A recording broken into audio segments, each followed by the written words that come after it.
Revista Espírita. Jornal de Estudos Psicológicos. Ano e janeiro de 1858 no 1. Introdução. A rapidez com que se propagaram em todas as partes do mundo os estranhos fenômenos das manifestações espíritas é uma prova evidente do interesse que despertam. A princípio simples objeto de curiosidade, não tardaram a chamar a atenção de homens sérios que neles vislumbraram, desde o início, a influência inevitável que viriam a ter sobre o estado moral da sociedade. As novas ideias que surgem desses fenômenos popularizam-se cada dia mais, e nada lhes pode deter o progresso, pela simples razão de que estão ao alcance de todos, ou de quase todos, e nenhum poder humano lhes impedirá que se manifestem. Se os abafam aqui, reaparecem em 100 outros pontos. Aqueles, pois, que neles vissem um inconveniente qualquer, seriam constrangidos, pela própria força dos fatos, a sofrer-lhes as consequências. Como só é acontecer às indústrias novas que, em sua origem, ferem interesses particulares, logo absorvidos, pois não poderia ser de outro modo. O que já não se fez e disse contra o magnetismo.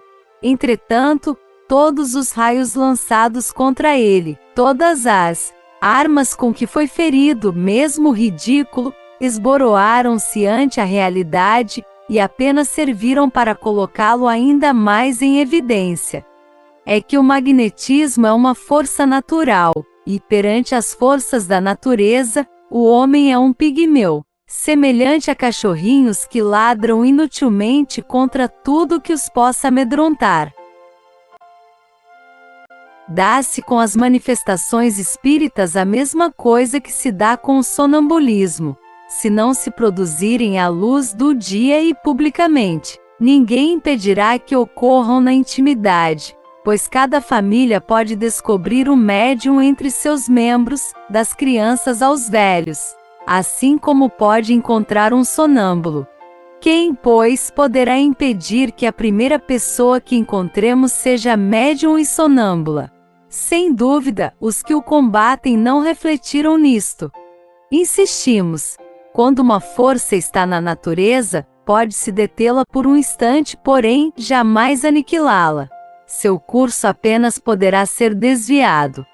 Ora, a força que se revela no fenômeno das manifestações, seja qual for a sua causa, está na natureza, da mesma forma que o magnetismo, e não poderá ser exterminada, como a força elétrica também não o será.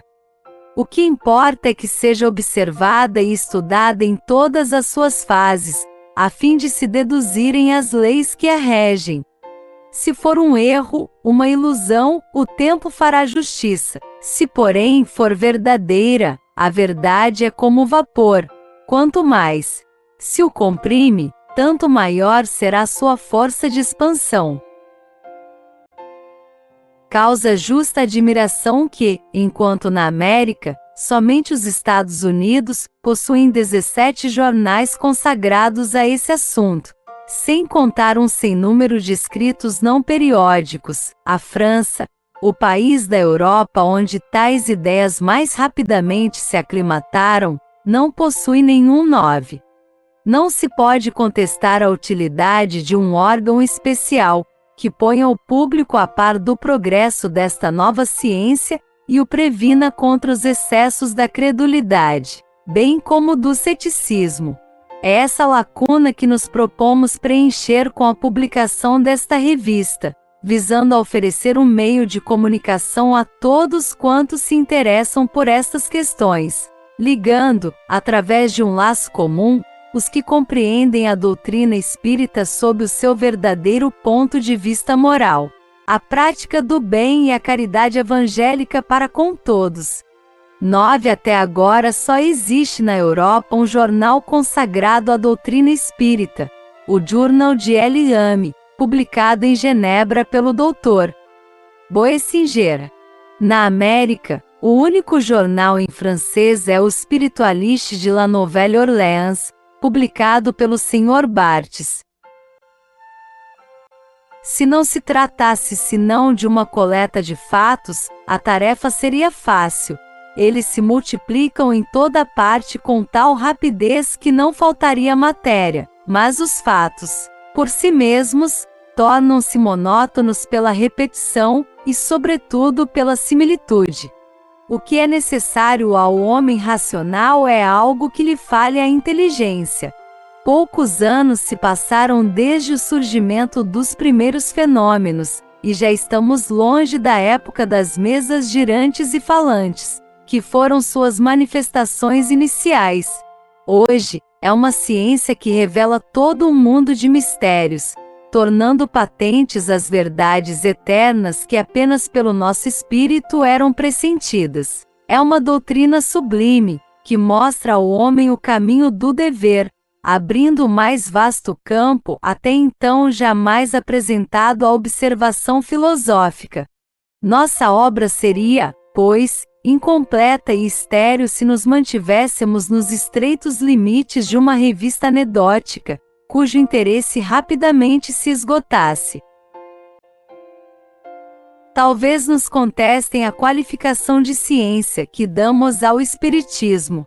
Certamente não teria ele, em nenhum caso, as características de uma ciência exata. E é precisamente aí que reside o erro dos que o pretendem julgar e experimentar como uma análise química ou um problema matemático. Já é bastante que seja uma ciência filosófica.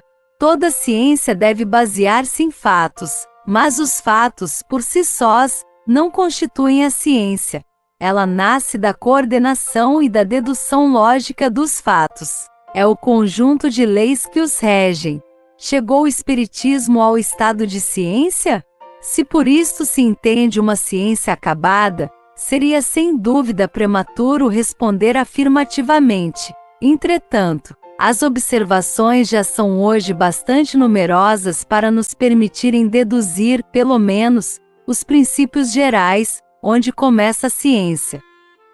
O exame raciocinado dos fatos e das consequências que deles decorrem é, pois, um complemento sem o qual nossa publicação seria de medíocre utilidade, não oferecendo senão um interesse muito secundário para quem quer que reflita e queira inteirar-se daquilo que vê. Todavia, como nosso fim é chegar à verdade, acolheremos todas as observações que nos forem dirigidas e tentaremos tanto quanto nolo permita o estado dos conhecimentos adquiridos, dirimir as dúvidas e esclarecer os pontos ainda obscuros. Nossa revista será, assim, uma tribuna livre, em que a discussão jamais se afastará das normas da mais estrita conveniência. Numa palavra, discutiremos, mas não disputaremos.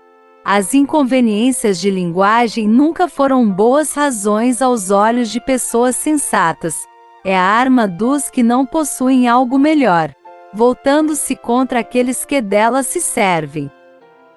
Embora os fenômenos de que nos ocupamos se tenham produzido, nos últimos tempos, de maneira mais geral, tudo prova que tem ocorrido desde as eras mais recuadas. Não há fenômenos naturais nas invenções que acompanham o progresso do espírito humano, desde que estejam na ordem das coisas. Sua causa é tão velha quanto o mundo, e os seus efeitos devem ter se produzido em todas as épocas. O que testemunhamos hoje, portanto, não é uma descoberta moderna, é o despertar da antiguidade, desembaraçada do envoltório místico que engendrou as superstições, da antiguidade esclarecida pela civilização e pelo progresso nas coisas positivas. A consequência capital que ressalta desses fenômenos é a comunicação que os homens podem estabelecer com os seres do mundo incorpóreo, e dentro de certos limites, o conhecimento que podem adquirir sobre o seu estado futuro. O fato das comunicações com o mundo invisível encontra-se, em termos inequívocos, nos livros bíblicos, mas, de um lado, para certos céticos, A Bíblia não tem autoridade suficiente. Por outro lado, para os crentes, são fatos sobrenaturais, suscitados por um favor especial da divindade. Não haveria aí, para todo mundo, uma prova da generalidade dessas manifestações, se não as encontrássemos em milhares de outras fontes diferentes. A existência dos espíritos e sua intervenção no mundo corpóreo está atestada e demonstrada não mais como um fato excepcional, mas como um princípio geral. Em Santo Agostinho, São Jerônimo, São João Crisóstomo, São Gregório Nazianzeno e tantos outros pais da Igreja. Essa crença forma, além disso, a base de todos os sistemas religiosos. Admitiram os mais sábios filósofos da antiguidade: Platão, Zoroastro, Confúcio, Apoleio, Pitágoras, Apolônio de Tiana e tantos outros. Nós encontramos nos mistérios, nos oráculos, entre os gregos, os egípcios, os hindus, os caldeus, os romanos, os persas, os chineses. Vemo-la sobreviver a todas as vicissitudes dos povos, a todas as perseguições e desafiar todas as revoluções físicas e morais da humanidade. Mais tarde a encontramos entre os adivinhos e feiticeiros da Idade Média, nos Willis e nas valquírias dos escandinavos, nos elfos dos teutões, nos lexios, nos domestios dogi dos eslavos, nos ouris, nos brownies da Escócia, nos polpicans, nos tensarpoliques dos bretões, nos semis dos caraíbas, numa palavra, em toda a falange de ninfas, de gênios bons e maus, nos silfos, gnomos, fadas e duendes, com os quais todas as nações povoaram o espaço. Encontramos a prática das evocações entre os povos da Sibéria, no Kamchatka, na Islândia, entre os indígenas da América do Norte e os aborígenes do México e do Peru, na Polinésia e até entre os estúpidos selvagens da Nova Holanda. Sejam quais forem os absurdos que cercam essa crença e a desfiguram segundo os tempos e os lugares, não se pode discordar de que ela parte de um mesmo princípio, mais ou menos deturpado. Ora, uma doutrina não se torna universal, não sobrevive a milhares de gerações, não se implanta de um polo a outro, entre os povos mais diversificados, pertencentes a todos os graus da escala social, se não estiver fundada em algo de positivo. O que será esse algo? O que nos demonstram as recentes manifestações. Procurar as relações que possam existir entre tais manifestações, todas essas crenças, é buscar a verdade. A história da doutrina espírita, de certo modo, é a história do espírito humano. Teremos que estudá-la em todas as fontes, que nos fornecerão uma mina inesgotável de observações tão instrutivas como interessantes, sobre fatos geralmente pouco conhecidos. Essa parte nos dará a oportunidade de explicar a origem de uma porção de lendas e de crenças populares, delas destacando o que toca à verdade, a alegoria e a superstição. No que concerne às manifestações atuais, daremos explicação de todos os fenômenos patentes que testemunharmos ou que chegarem ao nosso conhecimento, quando nos parecerem merecer a atenção de nossos leitores. De igual modo faremos em relação aos efeitos espontâneos, que por vezes se produzem entre pessoas alheias às práticas espíritas e que revelam, seja a ação de um poder oculto, seja a emancipação da alma.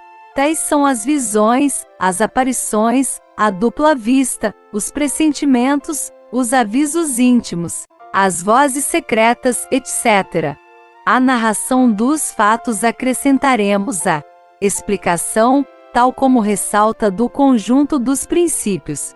A respeito faremos notar que esses princípios decorrem do próprio ensinamento dado pelos espíritos, fazendo sempre abstração de nossas próprias ideias, Não será, pois, uma teoria pessoal que exporemos, mas a que nos tiver sido comunicada e da qual não seremos senão meros intérpretes. Um grande espaço será igualmente reservado às comunicações escritas ou verbais dos espíritos, sempre que tiverem um fim útil, assim como as evocações de personagens antigas ou modernas, conhecidas ou obscuras, sem negligenciar as evocações íntimas que, muitas vezes, não são menos instrutivas. Numa palavra, abarcaremos todas as fases das manifestações materiais e inteligentes do mundo incorpóreo. A doutrina espírita nos oferece, enfim, a única solução possível e racional de uma multidão de fenômenos morais e antropológicos, dos quais somos testemunhas diariamente e para os quais se procuraria, inutilmente, a explicação em todas as doutrinas conhecidas. Nesta categoria classificaremos, por exemplo, a simultaneidade de pensamentos, a anomalia de certos caracteres, as simpatias e antipatias, os conhecimentos intuitivos, as aptidões, as propensões, os destinos que parecem marcados pela fatalidade, e num quadro mais geral, o caráter distintivo dos povos, seu progresso ou sua degenerescência, etc. À citação dos fatos acrescentaremos a pesquisa das causas que os poderiam ter produzido. Da apreciação desses fatos ressaltarão, naturalmente, ensinamentos úteis quanto à linha de conduta mais conforme a ação moral. Em suas instruções, os espíritos superiores têm sempre por objetivo despertar nos homens o amor do bem, através dos preceitos evangélicos. Por isso mesmo eles nos traçam o pensamento que deve presidir a redação dessa coletânea. Nosso quadro, como se vê, compreende tudo quanto se liga ao conhecimento da parte metafísica do homem. Estudá-la-emos em seu estado presente e no futuro, porquanto estudar a natureza dos espíritos é estudar o homem, tendo em vista que ele deverá fazer parte, um dia, do mundo dos espíritos. Eis porque acrescentamos, ao nosso título principal, o de Jornal de Estudos Psicológicos, a fim de fazer compreender toda a sua importância. Nota: por mais abundantes sejam nossas observações pessoais, as fontes onde as recolhemos, não dissimulamos as dificuldades da tarefa, nem a nossa insuficiência. Para suplementá-la, contamos com o concurso benevolente de todos quantos se interessam por essas questões. Seremos, pois, bastante reconhecidos pelas comunicações que houverem por bem transmitir-nos acerca dos diversos assuntos de nossos estudos. A esse respeito chamamos a atenção para os seguintes pontos, sobre os quais poderão fornecer documentos. Primeiro, manifestações materiais ou inteligentes obtidas nas reuniões às quais assistirem. Segundo, fatos de lucidez sonambúlica e de êxtase. Terceiro, fatos de segunda vista, previsões, pressentimentos, etc. Quarto, fatos relativos ao poder oculto, atribuídos com ou sem razão a certos indivíduos. Quinto, lendas e crenças populares. Sexto, fatos de visões e aparições. Sétimo, fenômenos psicológicos particulares, que por vezes ocorrem no instante da morte. Oitavo, problemas morais e psicológicos a resolver. Nono, fatos morais, atos notáveis de devotamento e abnegação, dos quais possa ser útil propagar o exemplo. Décimo, indicação de obras antigas ou modernas, francesas ou estrangeiras, onde se encontrem fatos relativos à manifestação de inteligências ocultas com a designação, e se possível a citação das passagens. Do mesmo modo, no que diz respeito à opinião emitida sobre a existência dos espíritos e suas relações com os homens, por autores antigos ou modernos, cujo nome e saber possam lhes dar autoridade. Não daremos a conhecer o nome das pessoas que nos enviarem as comunicações, a não ser que, para isso, sejamos formalmente autorizados.